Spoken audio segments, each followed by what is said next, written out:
Well, good morning, lovely ladies and gentlemen. Steve Collins coming to you from beautiful, sunshiny San Antonio, Texas, the second most powerful, passionate, and purposeful coach and speaker in the world. Hope you guys are fired up and ready for today's sensitive subject. Are you fake? Are you phony?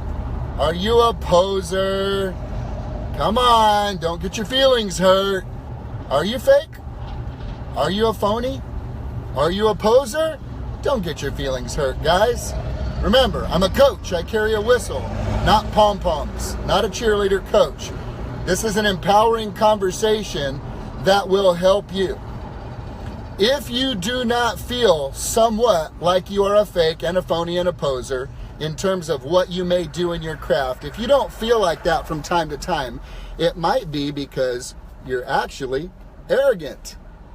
Would it shock you to know that the highest achievers who are on that path to success and achievement actually struggle with feelings from time to time that come from a conversation or a story they tell themselves that says, I feel like, what if people find me out? What if people find me out? Oh my gosh, I'm not really who people think I am. I mean, I don't have it all figured out. And these feelings are very normal and natural. So let me just encourage you with something. Hopefully, you kind of do feel a little bit like a fake and a phony and a poser, although that's not what you are. This morning, we're going to give you a new definition and a new way to communicate to yourself what those feelings actually mean. Do you see someone who feels complete? There's two different schools here. The school I'm going with is people who really struggle with their self-image or their self-worth because they feel like they're fake and they're a phony and they're a poser. Those feelings can be redefined in an empowering way. And let me give you an example of what I mean. I talked to somebody a few weeks ago in coaching who called me and said, I'm scared to death of door knocking with this new script. And I said, but what if you're not? And he said, well, what do you mean by that? I said, what if you're not scared to death? And he goes, no, I really am. I'm scared to death. I said, well, maybe that's the story you're telling yourself about how you feel. He said, what do you mean? I said, well, let me just think of it this way. Let's not give it a name. Let's talk about what you are feeling. What are you literally feeling? Just describe the feelings. And he said, well, my palms are sweaty, knees weak, mom spaghetti. Sorry, my bad, got distracted with M&M. He said, my palms are sweaty. I'm experiencing heart palpitations when I think about it. It's a little freaky. So my palms are sweaty, my heart is beating, and I'm feeling a little freaky. And I said, okay, good. Now, we live in San Antonio where we have a place called Fiesta, Texas, Six Flags Fiesta, Texas. So I asked the guy just on a whim, I said, do you like riding roller coasters? And he goes, I love riding roller coasters. And I said, okay, fantastic. So when you're waiting in line with roller coaster, are you just like blasé? And he goes, nah, man, I'm excited. You know, I like doing it. And I said, well, describe to me what you're feeling when you're getting ready to get on the roller coaster. And he goes, well, you know, like my palms are sweaty and my heart's beating and, okay. I'm like, okay.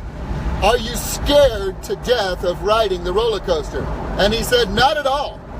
I said, what do you use to describe your feelings when you're getting ready to go on the roller coaster? He says, I'm excited, I'm pumped, I'm looking forward to it.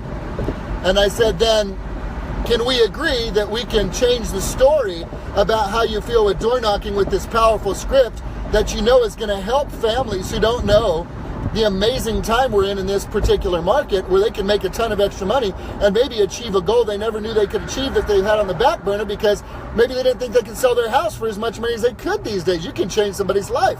Maybe you're excited, man, and looking forward to it. And he goes, I am excited. I'm not scared to death anymore. I'm excited. So we simply redefined the feelings. Are you with me? Are you tracking? And that's what I hope to do with you today.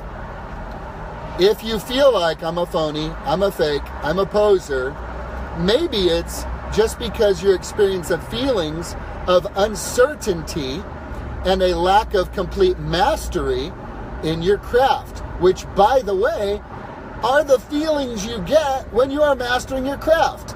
Let me give you another example. Let's say that somebody was really inspired by Yngwie Malmsteen or Eddie Van Halen or who's my boy, Stevie Ray Vaughan. Let's just say they were inspired and they said, you know what, I'm going to learn to play the guitar. I'm going to learn to play the guitar. So they pick up a guitar. They go to the room and they practice every night. Well, a week into it, they suck and they're just no good at it. Well, who comes in the room and goes, you're such a poser, you're such a fake. What up, Just? Keep it real on the European coast there, baby. You're just a poser. You're just a fake. You're a phony. You don't sound like Yngwie Malmsteen. You don't sound like Eddie Van Halen. You don't sound like my boy over there, Stevie Ray Vaughan. You're a poser.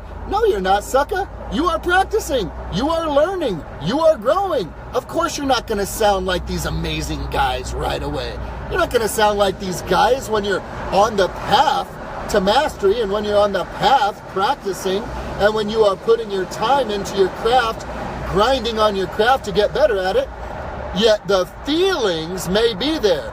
Your conversation might be, man, I'm really no good at this. Man, I really suck at this. Man, I need some help with this. That does not make you a fake or a poser or a phony. That just makes you somebody who's practicing your craft. So can we redefine for you the feelings you get when you are tempted to think of yourself that way? I hope we can. Now let me end on this. If you tell people you are one thing and then you are not, that's being phony.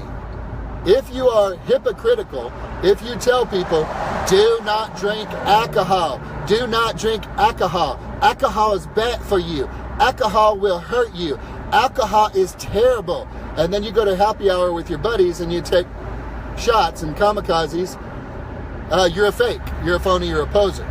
Unless you're telling people, now I drink and I think it's wise if you don't, because you have a history of alcoholism in your family, whatever. There's a difference between hypocrisy and being on the path to mastery. So, do you feel like a fake? Do you feel like a phony? Do you feel like a poser? Maybe these are just words you're using to describe the feeling you have as you're learning to master your craft and as you're practicing your skill and utilizing and strengthening and sharpening your gifts. So I hope to redefine for you today that you can say, I'm not a fake, a phony, or a poser. I'm a guy, I'm a gal who's learning and growing and giving it my best effort. I'm not there yet, and I will be one day if you don't give up. Love y'all. Have an awesome day.